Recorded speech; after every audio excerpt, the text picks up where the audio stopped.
તો નામ થકી શું થાય? તો પેલા જીવતું ઉદાહરણ આપણી સામે જ છે.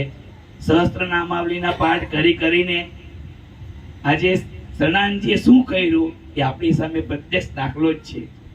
પુરાણોની વાત કરીએ તો વાલિયામાંથી વાલ્મીકી થવું એ મરા હતું. સબરીને ગુરુ કહી ગયેલા કે રામ આવશે, તેમ કદાચ માતાજીએ પ્રેરણાથી અહીં ગુરુ આવ્યા, ગુરુ નહીં ભગવાન જ આવ્યા કહેવાય, કંઈક બીજું સ્વરૂપ આવે.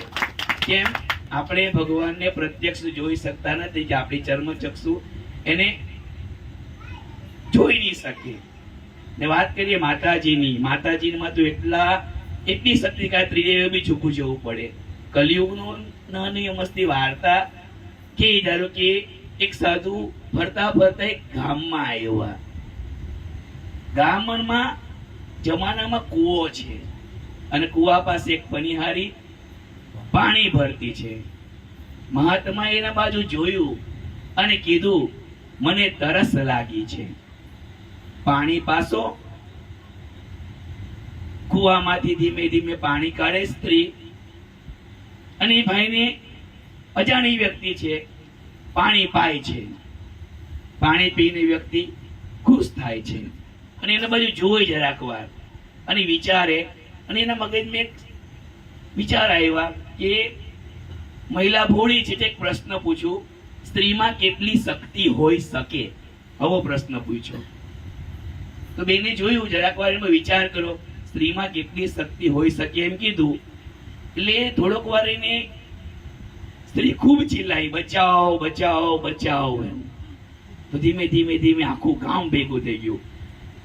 ભાઈ તો બીકનો માર્યો કે આજે આપણું કઈ થઈ જવાનું. ભાઈ એ ભૂલમાં પ્રશ્ન પૂછ્યો એટલે આખું ગામ નજીક આવતું દેખાયું.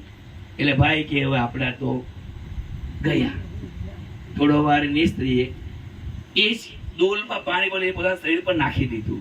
અને ગામવાળા બેન શું થયું? તો કે હું કૂવામાં પડી ગઈ હતી એમ, અને આ ભાઈએ મને બચાવી એમ. કે આખું ગામ એ ભાઈને ઉચકી લઈ ગયું અને પ્રશંસા કરી. બેને કશું કેવું નહીં, પણ મહાત્મા સમજી ગયા કે એક સ્ત્રીમાં શું શક્તિ છે. રાજા બી બનાવી દે અને રંગ બી બનાવી દે. એ ભાઈને પહેલી વાર એવું થયું કે આપણા રામ રમી ગયા, અને બીજી વાર એ જ ગામે એનું સન્માન કર્યું. એટલે સ્ત્રીમાં આટલી શક્તિ છે. એ તો બ્રહ્મા વિષ્ણુ મહેશને પણ દીકરા બનાવીને દત્તાત્રેય સ્વરૂપમાં જોડીમાં નાખી દે, એટલી શક્તિ આ માતાજીમાં છે. અસ્તુ.